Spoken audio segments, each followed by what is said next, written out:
दोस्तों, आप सभी का स्वागत है इस ज्ञान में। दोस्तों, आज के इस वीडियो में हम 1947 से राज्य में हुए आर्थिक विकास का इतिहास, झारखंड का भूगोल, जंगल, नदी, पहाड़ पर्वत और खान खनिज से 110 प्लस इंपॉर्टेंट क्वेश्चन को देखेंगे, जो कि आने वाले जेपीएससी एग्जाम के लिए बहुत ही इंपॉर्टेंट है।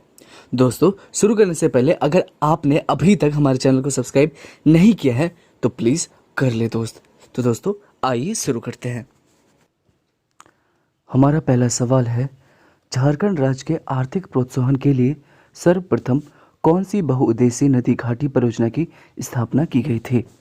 झारखंड राज्य के आर्थिक प्रोत्साहन के लिए सर्वप्रथम कौन सी बहुउद्देशीय नदी घाटी परियोजना की स्थापना की गई थी?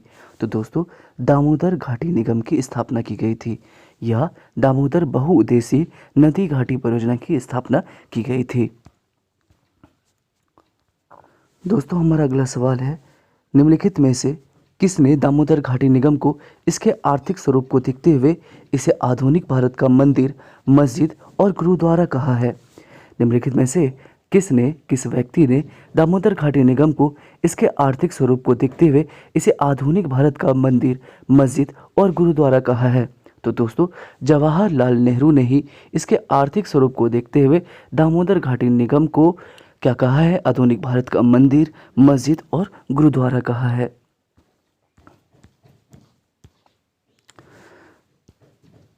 दोस्तों, हमारा अगला सवाल है, झारखंड के विकास को केंद्र में रखते हुए झारखंड सरकार ने औद्योगिक नीति की घोषणा किस वर्ष में की थी?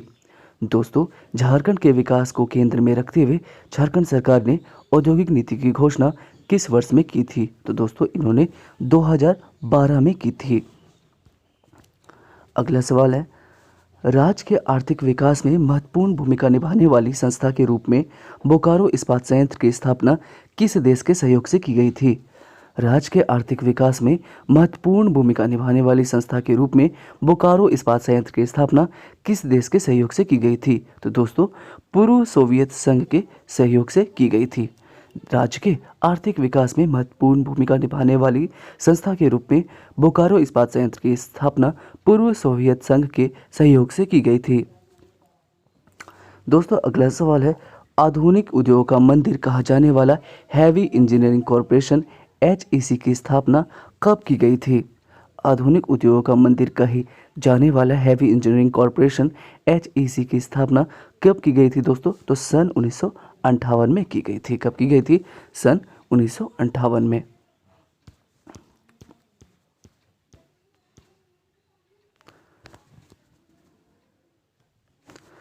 दोस्तों, हमारा अगला सवाल है, झारखंड राज्य के विकास में निम्नलिखित में से कौन सा संस्थान 20वीं सदी के प्रथम दशक में स्थापित की गई थी? झारखंड राज्य के विकास में, ठीक है, निम्नलिखित में से कौन सा संस्थान 20वीं सदी के प्रथम दशक में स्थापित की गई थी दोस्तों? तो Tata iron and steel company स्थापित की गई थी, ठीक है, 20वीं सदी के प्रथम दशक में। चलते हैं दोस्तों अगले सवाल की ओर। अगला सवाल है दोस्तों कि निम्नलिखित में से कौन सा शहर औद्योगिक क्षेत्र के रूप में विकसित है? निम्नलिखित में से कौन सा शहर है जो औद्योगिक क्षेत्र के रूप में विकसित है? तो दोस्तों, जमशेदपुर भी औद्योगिक क्षेत्र के रूप में विकसित है, बोकारो भी और धनबाद भी औद्योगिक क्षेत्र के रूप में विकसित है। तुम्हारा जवाब हो जाएगा ऑप्शन नंबर डी, उपरोक्त सभी। दोस्तों, हमारा अगला सवाल है, झारखंड राज्य के विकास हेतु राज्य को कुल कितने प्रशासनिक जिले के रूप में विकसित किया गया है? दोस्तों, झारखंड राज्य के विकास हेतु राज्य को कुल 24 प्रशासनिक जिले के रूप में विकसित किया गया है। दोस्तों, अगला सवाल है, दामोदर घाटी के मुख्य रूप से किस प्रकार की मिट्टी पाई जाती है? दामोदर घाटी में मुख्य रूप से कैसी मिट्टी पाई जाती है या फिर किस प्रकार की मिट्टी पाई जाती है दोस्तों? तो अवरकी मिट्टी पाई जाती है। कैसी मिट्टी पाई जाती है या किस प्रकार की मिट्टी पाई जाती है? दामोदर घाटी में अवरकी मिट्टी पाई जाती है। दोस्तों, अगला सवाल है, झारखंड में अधिसूचित वनों का क्षेत्रफल है? झारखंड में अधिसूचित वनों का क्षेत्रफल कितना है दोस्तों? तो झारखंड में अधिसूचित वनों का क्षेत्रफल है 23,473 वर्ग किलोमीटर। अगला सवाल है, झारखंड के कुल क्षेत्रफल में वनों का प्रतिशत कितना है दोस्तों? झारखंड के कुल क्षेत्रफलों में वनों का प्रतिशत कितना है? तो दोस्तों 29.5 55% है। झारखंड के कुल क्षेत्रों में वनों का परसेंटेज है 29.55%। दोस्तों हमारा अगला सवाल है, भारत के कुल वनों का लगभग कितना प्रतिशत हिस्सा झारखंड में मिलता है? भारत के कुल वनों का लगभग कितना परसेंट हिस्सा झारखंड में मिलता है? तो दोस्तों 3.31% हिस्सा झारखंड में मिलता है। चलते हैं दोस्तों अगले सवाल की ओर। अगला सवाल कहता है दोस्तों कि झारखंड में प्रति व्यक्ति वन कितना हेक्टेयर है? झारखंड में प्रति व्यक्ति वन कितना हेक्टेयर है दोस्तों? तो दोस्तों झारखंड में प्रति व्यक्ति वन है 0.08 हेक्टेयर। दोस्तों हमारा अगला सवाल है, झारखंड के किस जिले में धान का सबसे कम उत्पादन होता है? झारखंड के किस जिले में धान का सबसे कम उत्पादन होता है? तो दोस्तों झारखंड के धनबाद जिले में धान का सबसे कम उत्पादन होता है। अगला सवाल है, झारखंड के कुल वनों का कितना प्रतिशत वन सुरक्षित है? झारखंड के कुल वनों का कितना परसेंट सुरक्षित वन है? झारखंड के कुल वनों का कितना प्रतिशत सुरक्षित वन है? तो दोस्तों कितना प्रतिशत सुरक्षित वन है? 18.58% सुरक्षित वन है। चलते हैं दोस्तों अगले सवाल की ओर। अगला सवाल है कि झारखंड के कुल वनों का कितना प्रतिशत अवर्गीकृत वन है? झारखंड के कुल वनों का कितना प्रतिशत अवर्गीकृत वन है? तो दोस्तों 0.14% अवर्गीकृत वन है। अगला सवाल है, झारखंड के किस जिले में सबसे कम वन क्षेत्रफल के अनुसार है? झारखंड के किस जिले में दोस्तों सबसे कम वन है? अगर हम क्षेत्रफल के अनुसार देखें तो दोस्तों सबसे कम वन है धनबाद में ही। अगला सवाल है, चतरा जिले में कितने प्रतिशत वन है? चतरा जिले में कितने प्रतिशत वन है? तो दोस्तों चतरा जिले में 47.50% वन है। चतरा जिले में 47.50% वन है। अगला सवाल है, धनबाद जिले में कितने प्रतिशत वन है? धनबाद जिले में अगर देखा जाए तो कितने परसेंट वन है दोस्तों? तो कितने प्रतिशत? 10% वन है धनबाद जिले में।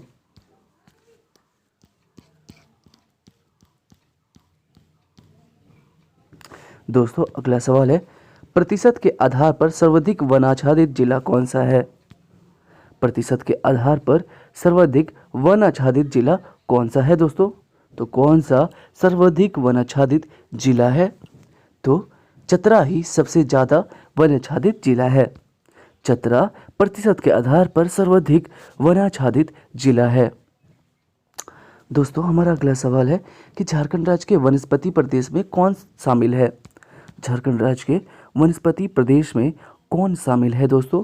तो दोस्तों इसमें जो है उष्णकटिबंधीय आर्द्र पतझड़ वन भी शामिल है और उष्णकटिबंधीय शुष्क पतझड़ वन भी शामिल है।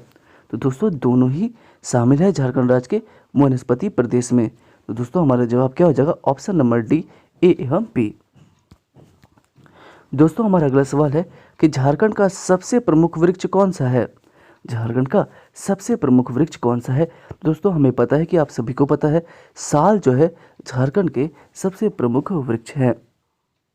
चलते हैं दोस्तों अगले सवाल की ओर। हमारा अगला सवाल है, रांची, गुमला, लोहरदगा, सिमडेगा, सिंहभूम तथा संथाल परगना के क्षेत्रों में किस प्रकार के वन पाए जाते हैं? रांची, गुमला, लोहरदगा, सिमडेगा, सिंहभूम तथा संथाल परगना के क्षेत्रों में कैसे वन पाए जाते हैं दोस्तों? तो दोस्तों इसमें उष्णकटिबंधीय आर्द्र पतझड़ वन पाए जाते हैं। कैसे वन पाए जाते हैं? उष्णकटिबंधीय आर्द्र पतझड़ वन पाए जाते हैं। दोस्तों चलते हैं हम अगले सवाल की ओर। अगला सवाल हमसे कहता है दोस्तों कि पलामू, चतरा, गिरिडीह तथा कोडरमा के क्षेत्रों में किस प्रकार के वन पाए जाते हैं? पलामू, चतरा, गिरिडीह तथा कोडरमा के क्षेत्रों में कैसे वन पाए जाते हैं? तो दोस्तों इनमें शुष्क पतझड़ वन पाए जाते हैं। कैसे वन पाए जाते हैं? शुष्क पतझड़ वन। दोस्तों अगला सवाल है, झारखंड राज्य में वृहद सिंचाई परियोजना की संख्या कितनी है? झारखंड राज्य में वृहद सिंचाई परियोजना की संख्या कितनी है दोस्तों? तो दोस्तों इनमें 8 वृहद सिंचाई परियोजनाओं की संख्या है। झारखंड राज्य में कितने वृहद सिंचाई परियोजना है? तो 8। अगला सवाल है, भारत में कुल लाह का कितना प्रतिशत झारखंड से प्राप्त होता है? दोस्तों भारत में कुल लाह का कितना प्रतिशत भाग झारखंड से प्राप्त होता है? दोस्तों भारत में 50% लाह ठीक है, कितना परसेंट भाग? भारत में कुल लाह का 50% भाग झारखंड से प्राप्त होता है। अगला सवाल है, झारखंड में वनों से प्राप्त पदार्थों पर आधारित किस उद्योग में भारत में प्रथम स्थान रखता है? झारखंड में वनों से प्राप्त पदार्थों पर आधारित किस उद्योग में भारत में प्रथम स्थान रखता है? तो दोस्तों लाह उद्योग में भारत में झारखंड प्रथम स्थान रखता है। अगला सवाल है, देश में लाह का सर्वाधिक उत्पादन किस राज्य में होता है? देश में लाह का सर्वाधिक उत्पादन किस राज्य में होता है दोस्तों? तो झारखंड में ही लाह का सर्वाधिक उत्पादन होता है। अगला सवाल है, झारखंड राज्य में सबसे ज़्यादा वन क्षेत्र किस जिले में है? झारखंड राज्य में सबसे ज़्यादा वन क्षेत्र किस जिले में है दोस्तों? तो चतरा में ही सबसे ज़्यादा वन क्षेत्र है। अगला सवाल है, दामोदर नदी की लंबाई झारखंड में कितनी है? दोस्तों दामोदर नदी की लंबाई झारखंड में कितनी है? तो दामोदर नदी की लंबाई झारखंड में है 290 किलोमीटर। कितनी है? 290 किलोमीटर। अगला सवाल है, दामोदर नदी कहाँ से निकलती है? दामोदर नदी कहाँ से निकलती है दोस्तों? तो चुल्हा पानी टोरी जो कि लातेहार में है वहीं से निकलती है। अगला सवाल है, झारखंड की सर्वाधिक प्रदूषित नदी कौन सी है? दोस्तों झारखंड की सर्वाधिक प्रदूषित नदी दामोदर ही है। चलते हैं दोस्तों अगले सवाल की ओर। अगला सवाल है कि बराकर, बोकारो, कोनार एवं भेड़ा किसकी सहायक नदियां हैं? बराकर, बोकारो, कोनार और भेड़ा किसकी सहायक नदियां हैं दोस्तों? तो ये दामोदर नदी की ही सहायक नदियां हैं। अगला सवाल है, झारखंड की एकमात्र नदी जो स्वतंत्र रूप से बंगाल की खाड़ी में गिरती है क्या कहलाती है?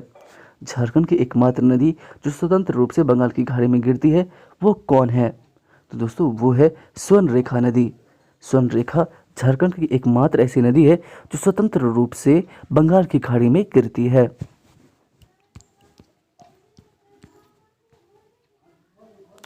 दोस्तों हमारा अगला सवाल है कि निम्नलिखित में से कौन सी स्वर्ण रेखा नदी की उद्गम स्थल है? आपको बताना है कि निम्नलिखित में से कौन सी स्वर्ण रेखा नदी की उद्गम स्थल है दोस्तों? तो कौन है? छोटा नागपुर पठार ही स्वर्ण रेखा नदी की उद्गम स्थल है। दोस्तों अगला सवाल है, जमशेदपुर किस नदी के किनारे अवस्थित है? जमशेदपुर किस नदी के किनारे अवस्थित है दोस्तों? तो ये स्वर्ण रेखा खरकाई नदी के किनारे अवस्थित है जमशेदपुर। चलते हैं दोस्तों अगले सवाल की ओर। कहता है कि स्वर्ण रेखा नदी कहाँ से निकलती है? स्वर्ण रेखा नदी कहाँ से निकलती है दोस्तों? तो दोस्तों स्वर्ण रेखा नदी नगड़ी रांची से निकलती है। कहाँ से? नगड़ी रांची से। चलते हैं दोस्तों अगले सवाल की ओर। अगला सवाल है कि झारखंड की कौन सी नदी दक्षिण पूर्व की ओर प्रवाहित होती है? झारखंड की कौन सी नदी दक्षिण पूर्व की ओर प्रवाहित होती है? तो दोस्तों झारखंड की स्वर्ण रेखा नदी ही दक्षिण पूर्व की ओर प्रवाहित होती है। दोस्तों अगला सवाल है, झारखंड की किस नदी के रेत में सोना पाया जाता है? झारखंड की किस नदी के रेत में सोना पाया जाता है दोस्तों? तो स्वर्ण रेखा, ठीक है, स्वर्ण रेखा नदी के रेत में सोना पाया जाता है।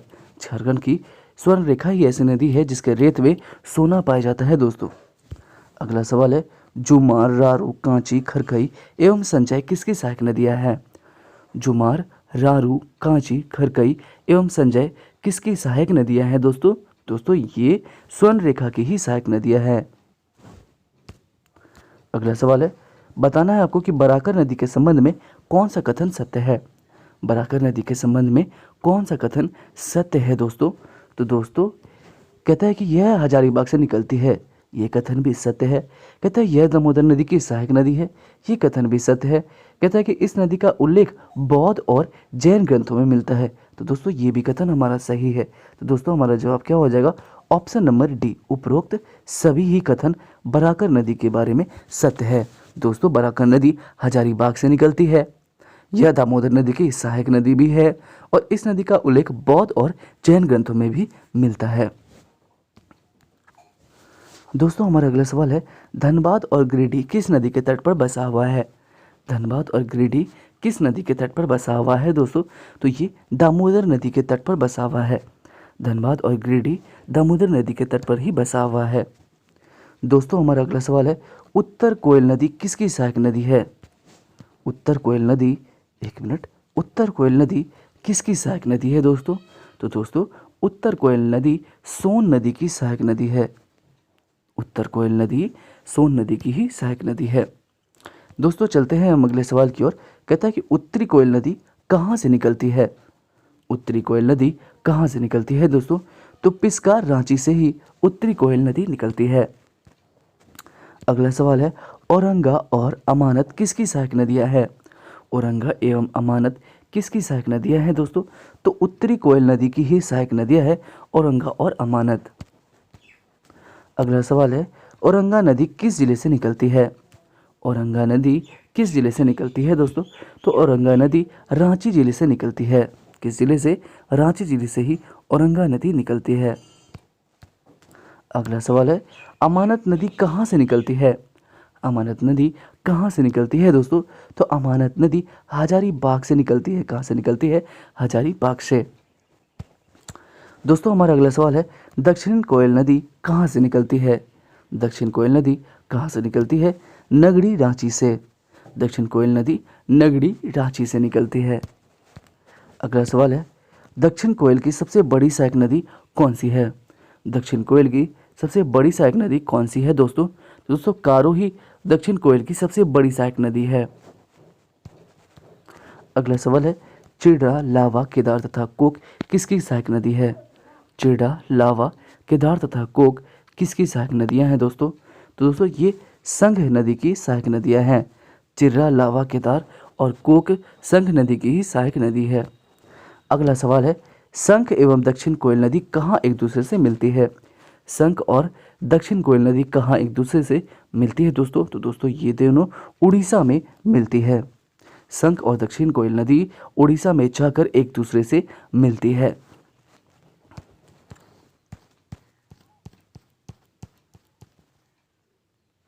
दोस्तों हमारा अगला सवाल है, कहता है कि मोर या मयूराक्षी नदी का उद्गम स्थल कौन सा है?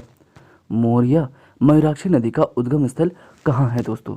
तो दोस्तों मोर या मयूराक्षी नदी का उद्गम स्थल है तिउड़ पहाड़ी, देवघर। तिउड़ पहाड़ी, देवघर ही मोर या मयूराक्षी नदी का उद्गम स्थल है। चलते हैं दोस्तों अगले सवाल की ओर। कहता है कि मयूराक्षी नदी अपनी आरंभिक अवस्था में किस नाम से जानी जाती है? तो दोस्तों मयूराक्षी नदी अपनी आरंभिक अवस्था में मोतिहार के नाम से जानी जाती है। किस नाम से? मोतिहार के नाम से जानी जाती है। मयूराक्षी नदी अपनी आरंभिक अवस्था में मोतिहार के नाम से जानी जाती है। अगला सवाल है, टिपरा, भामरी, धोवाई, सिंध, दौना, मनबील तथा पुसरो किसकी सहायक नदियां हैं? टिपरा, भामरी, धोवाई, सिंध, दौना, मनबील तथा पुसरो किसकी सहायक नदियां हैं दोस्तों? तो दोस्तों ये मयूराक्षी नदी की ही सहायक नदियां हैं। ठीक है, किसकी सहायक नदियां हैं? टिपरा, भामरी, धोवाई, सिंध, दौना, मनबील तथा पुसरो मयूराक्षी नदी की ही सहायक नदियां हैं। दोस्तों हमारा अगला सवाल है कि गुमानी नदी कहाँ से निकलती है? गुमानी नदी कहाँ से निकलती है दोस्तों? तो राजमहल की पहाड़ी से ही गुमानी नदी निकलती है। दोस्तों हमारा अगला सवाल है कि गुमानी नदी की सहायक नदी कौन सी है? गुमानी नदी की सहायक नदी कौन सी है दोस्तों? तो मेरेल ही गुमानी नदी की सहायक नदी है। कौन है? मेरेल। दोस्तों हमारा अगला सवाल है, ब्राह्मणी नदी कहाँ से निकलती है? ब्राह्मणी नदी कहाँ से निकलती है दोस्तों? तो दोस्तों दुधवा पहाड़ी, दुमका से ही ब्राह्मणी नदी निकलती है। दुधवा पहाड़ी, दुमका से ही ब्राह्मणी नदी निकलती है। अगला सवाल है कि गुमरो एवं एरो किसकी सहायक नदियां हैं? दोस्तों गुमरो और एरो ब्राह्मणी नदी की ही सहायक नदियां हैं। चलते हैं दोस्तों अगले सवाल की ओर। कहता है कि बांसलोई नदी का उद्गम स्थल कौन सा है? बांसलोई नदी का उद्गम स्थल कौन सा है दोस्तों? तो बांस पहाड़ गोड्डा बांसलोई नदी का उद्गम स्थल है। ठीक है, बांस पहाड़ गोड्डा बांसलोई नदी का उद्गम स्थल है। अगला सवाल है, फल्गु नदी का उद्गम स्थल कौन सा है? फल्गु नदी का उद्गम स्थल कौन सा है दोस्तों? छोटा नागपुर का पठार ही फल्गु नदी का उद्गम स्थल है। अगला सवाल है, निम्नलिखित में से किस नदी की मुख्य धारा का नाम निरंजन या लीलांजन है? निम्नलिखित में से किस नदी का मुख्य धारा का नाम निरंजन या लीलांजन है? तो दोस्तों फल्गु नदी का ही मुख्य धारा का नाम निरंजन या लीलांजन है। अगला सवाल है, सकरी नदी कहाँ से निकलती है? सकरी नदी कहाँ से निकलती है दोस्तों? तो छोटा नागपुर का पठार से ही सकरी नदी निकलती है। अगला सवाल है, किस नदी को रामायण में सुमागधी कहा गया है? किस नदी को रामायण में सुमागधी कहा गया है दोस्तों? दोस्तों सकरी नदी को ही रामायण में सुमागधी कहा गया है। अगला सवाल है, चानन या पंचानन नदी कहाँ से निकलती है? चानन या पंचानन नदी कहाँ से निकलती है दोस्तों? छोटा नागपुर के पठार से ही चानन या पंचानन नदी निकलती है। अगला सवाल है, पत्थरो एवं जयंती किसकी सहायक नदी है? पत्थरो एवं जयंती किसकी सहायक नदी है दोस्तों? दोस्तों पत्थरो और जयंती अजय की ही सहायक नदी है। अगला सवाल है, रत्नागर्भा किसे कहते हैं? दोस्तों रत्नागर्भा कहते हैं हम झारखंड को। किसे कहते हैं? झारखंड को ही हम रत्नागर्भा कहते हैं, ये रत्नगर्भा कहते हैं। चलते हैं दोस्तों अगले सवाल की ओर। अगला सवाल है, उत्तर कोयल जलाशय स्वर्ण रेखा प्रोजेक्ट, कोनार डायवर्शन और अजय बराज परियोजना का आरंभ किस पंचवर्षीय योजना में हुआ था?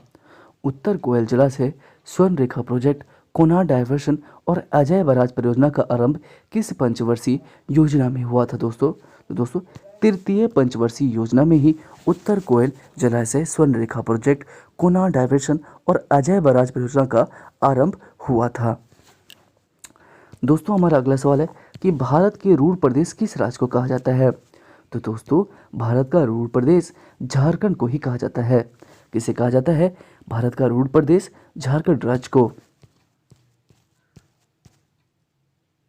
दोस्तों हमारा अगला सवाल है, खनिज संपदा से संपन्न झारखंड की भूमि को क्या कहा जाता है?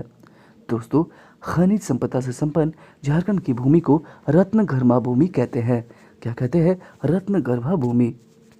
अगला सवाल है, झारखंड के अधिकांश खनिज पदार्थ किस प्रकार के सेल में मिलते हैं?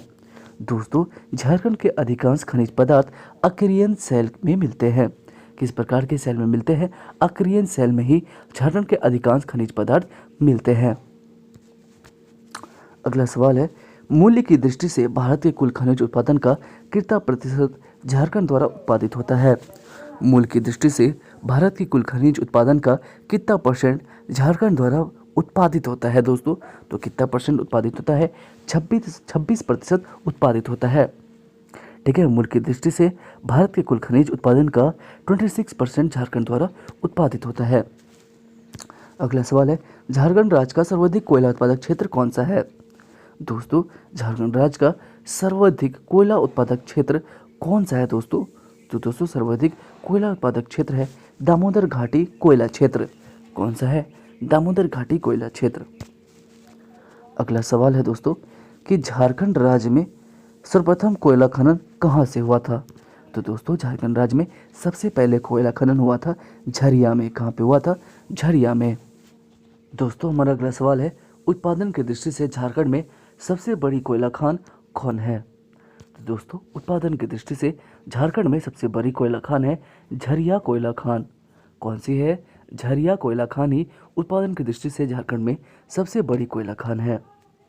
अगला सवाल है, क्षेत्रफल की दृष्टि से झारखंड में सबसे बड़ी कोयला खान कौन है? क्षेत्रफल की दृष्टि से झारखंड में सबसे बड़ी कोयला खान है कर्णपुर कोयला खान। दोस्तों अगर आपसे पूछा जाए कि उत्पादन की दृष्टि से झारखंड में सबसे बड़ी कोयला खान कौन है, तो झरिया कोयला खान है। और अगर आपसे पूछा जाए कि क्षेत्रफल की दृष्टि से झारखंड में सबसे बड़ी कोयला खान है, तो कर्णपुर कोयला खान। ठीक है दोस्तों, हमारा अगला सवाल है, भारत का 95% से अधिक कोक बनाने योग्य कोयले की खान किस राज्य में अवस्थित है? तो दोस्तों भारत का 95% से अधिक कोक बनाने योग्य कोयले की खान झारखंड राज्य में अवस्थित है। किस राज्य में? झारखंड राज्य में अवस्थित है। अगला सवाल है दोस्तों कि झारखंड में कोयले की प्राप्ति किस क्रम की चट्टानों से होती है? झारखंड में कोयले की प्राप्ति किस क्रम के चट्टानों से होती है? तो दोस्तों झारखंड में कोयले की प्राप्ति गोंडवाना क्रम के चट्टानों से होती है। अगला सवाल है, सिकनी कोयला परियोजना झारखंड में कहाँ है? सिकनी कोयला परियोजना झारखंड में कहाँ है दोस्तों? तो दोस्तों लातेहार में ही सिकनी कोयला परियोजना है। चलते हैं दोस्तों अगले सवाल की ओर। हमारा अगला सवाल है कि झारखंड में कुल कितने कोलवासरी है। झारखंड में कुल कितने कोलवासरी है। तो दोस्तों झारखंड में कुल 9 कोलवासरी है। कितने हैं? 9 कोलवासरी है झारखंड में। चलते हैं दोस्तों अगले सवाल की ओर। अगला सवाल हमसे कहता है कि भारत में सर्वाधिक कोयला भंडार कहाँ पाए जाते हैं। भारत में सबसे ज़्यादा कोयला भंडार कहाँ पाए जाते हैं। तो दोस्तों झारखंड में ही सबसे ज़्यादा कोयला भंडार पाए जाते हैं। दोस्तों हमारा अगला सवाल है, झारखंड में लौह अयस्क किस प्रकार की चट्टानों में मिलती है। झारखंड में लौह अयस्क किस प्रकार की चट्टानों में मिलती है। दोस्तों लौह अयस्क धारवार प्रकार की चट्टानों में मिलती है झारखंड में। अगला सवाल है, झारखंड में सर्वाधिक किस कोटि का लौह अयस्क पाया जाता है। झारखंड में सर्वाधिक किस कोटि का लौह अयस्क पाया जाता है। दोस्तों झारखंड में सर्वाधिक हेमेटाइट कोटि का लौह अयस्क पाया जाता है। अगला सवाल है, झारखंड का कौन सा जिला लौह अयस्क उत्पादन के लगभग 100% के साथ राज्य का सबसे बड़ा लौह अयस्क उत्पादक है। झारखंड का कौन सा जिला लौह अयस्क उत्पादन के लगभग 100% के साथ राज्य के सबसे बड़ा लौह अयस्क उत्पादक है। दोस्तों ये कौन सा है? ये है पश्चिमी सिंहभूम। दोस्तों अगला सवाल है कि बड़ा जामदा समूह क्या है।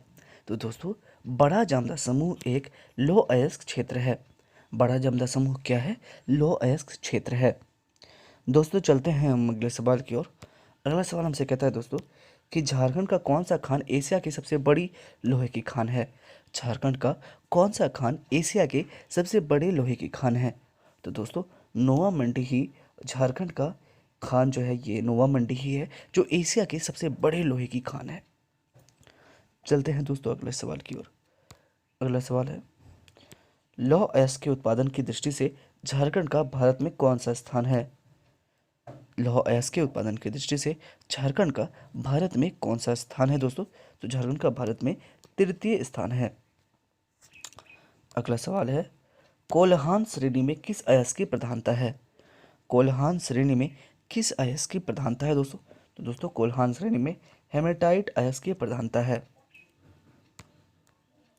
अगला सवाल है, मैग्नीज का उत्पादन मुख्य रूप से झारखंड में कहाँ होता है।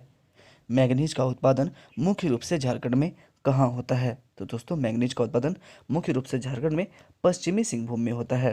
कहाँ पर होता है? पश्चिमी सिंहभूम में। अगला सवाल है, झारखंड में मैग्नीज किस किस्म की चट्टानों से प्राप्त होता है। झारखंड में मैग्नीज किस किस्म की चट्टानों से प्राप्त होता है। दोस्तों झारखंड में मैग्नीज धारवार किस्म की चट्टानों से प्राप्त होता है। अगला सवाल है, भारतीय वन जीवन बोर्ड का अध्यक्ष कौन होता है।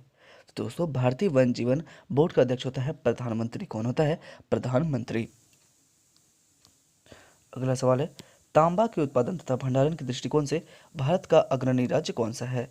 तांबा के उत्पादन और भंडारण की दृष्टि से भारत का अग्रणी राज्य है झारखंड। कौन है? झारखंड।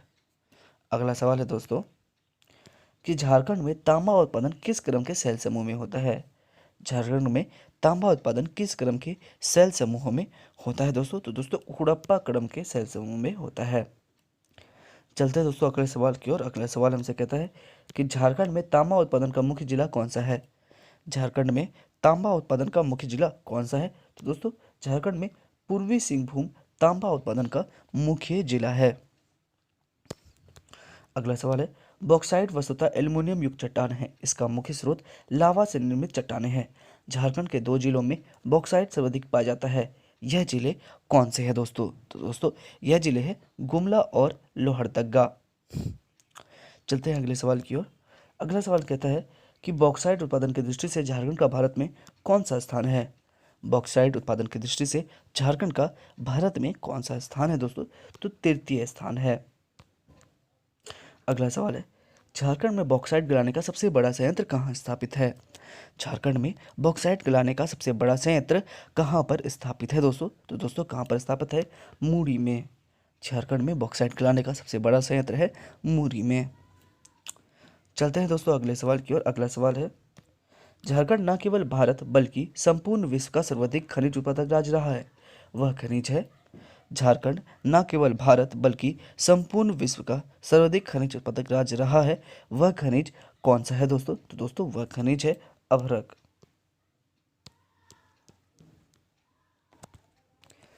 दोस्तों हमारा अगला सवाल है, झारखंड की अभ्रक मिट्टी 150 किलोमीटर लंबे तथा 19 से 25 किलोमीटर चौड़े क्षेत्र में मिलती है, जो 4160 वर्ग किलोमीटर क्षेत्र में फैली हुई है। झारखंड के 2 जिलों में अभ्रक सर्वाधिक पाया जाता है। ये जिले कौन से हैं दोस्तों? तो दोस्तों यह जिले हैं कोडरमा और गिरिडीह। कौन से जिले हैं? कोडरमा और गिरिडीह। अगला सवाल है, वन्य जीव सुरक्षा अधिनियम बनाया गया कब? तो दोस्तों वन्य जीव सुरक्षा अधिनियम 1972 में ही बनाया गया। कब बनाया गया? 1972 में। चलते हैं दोस्तों अगले सवाल की ओर। कहता है कि झारखंड में उच्च कोटि का मेस्को व्हाइट अभ्रक पाया जाता है। ठीक है, झारखंड में उच्च कोटि का मेस्को व्हाइट अभ्रक पाया जाता है, जिसकी मांग पूरे विश्व में है। अभ्रक उत्पादन की दृष्टि से झारखंड का भारत में कौन सा स्थान है? तो दोस्तों झारखंड का भारत में कौन सा स्थान है? चतुर्थ स्थान है। अगला सवाल है, अभ्रक की खाने कहाँ पाई जाती है? अभ्रक की खाने कहाँ पर पाई जाती है दोस्तों? तो दोस्तों कोडरमा जिले में ही अभ्रक की खाने पाई जाती है। दोस्तों हमारा अगला सवाल है, झारखंड में यूरेनियम का मुख्य उत्पादक जिला कौन सा है? झारखंड में यूरेनियम का मुख्य उत्पादक जिला कौन सा है दोस्तों? तो दोस्तों कौन सा है? पूर्वी सिंहभूम ही झारखंड में यूरेनियम का मुख्य उत्पादक जिला है। अगला सवाल है, यूरेनियम एस का भंडार कहाँ पर पाया जाता है? यूरेनियम एस का भंडार कहाँ पर पाया जाता है दोस्तों? कहाँ पर पाया जाता है? जादूगोड़ा में ही यूरेनियम एस का भंडार पाया जाता है। ठीक है, जादूगोड़ा एस का भंडार जो है कहाँ पर पाया जाता है? जादूगोड़ा में। सॉरी, यूरेनियम एस का भंडार कहाँ पर पाया जाता है? तो दोस्तों जादूगोड़ा में। दोस्तों अगला सवाल है कि आपको सुमेलित करना है। ठीक है, आपको सही से मिलान करना है। पहला है कि पहले सूची में शामिल है खनिज और दूसरे सूची में शामिल है उसके संबंधित जिले। तो दोस्तों कोयला का संबंध किससे है? दोस्तों कोयला का संबंध है धनबाद जिले से। दोस्तों फिर लौह अयस्क का संबंध किससे है? तो लौह अयस्क का संबंध है पश्चिमी सिंहभूम जिले से। फिर नेक्स्ट है अभ्रक। तो दोस्तों अभ्रक का संबंध किससे है? तो कोडरमा जिले से। और बॉक्साइट का संबंध किससे है दोस्तों? तो बॉक्साइट का संबंध है लोहरदगा जिले से। तो दोस्तों हमारा जवाब हो जाएगा ऑप्शन नंबर बी। दोस्तों हमारा अगला सवाल है कि झारखंड में सर्वाधिक चूना पत्थर की प्राप्ति किस जिले से होती है? झारखंड में सर्वाधिक चूना पत्थर की प्राप्ति किस जिले में होती है दोस्तों? किस जिले में होती है? तो रांची में भी होती है और हजारीबाग में होती है। तो दोस्तों हमारा जवाब हो जाएगा केवल ए एवं बी। चलते हैं दोस्तों अगले सवाल की ओर। हमारा अगला सवाल है कि झारखंड में ग्रेफाइट का मुख्य उत्पादक क्षेत्र कौन सा है? झारखंड में ग्रेफाइट का मुख्य उत्पादक क्षेत्र कौन सा है दोस्तों? झारखंड में ग्रेफाइट का मुख्य उत्पादक क्षेत्र है पलामू। कौन सा है? पलामू। दोस्तों हमारा अगला सवाल है, ग्रेफाइट उत्पादन की दृष्टि से झारखंड का भारत में कौन सा स्थान है? दोस्तों ग्रेफाइट उत्पादन की दृष्टि से झारखंड का भारत में द्वितीय स्थान है। कितना स्थान है? द्वितीय स्थान। अगला सवाल है, अगला और आखिरी सवाल है दोस्तों कि झारखंड में आणविक खनिजों में सबसे बड़ा भंडार किसका है? झारखंड में आणविक खनिजों में सबसे बड़ा जो भंडार है वो किसका है दोस्तों? तो दोस्तों यूरेनियम का ही सबसे बड़ा भंडार है आणविक खनिजों में।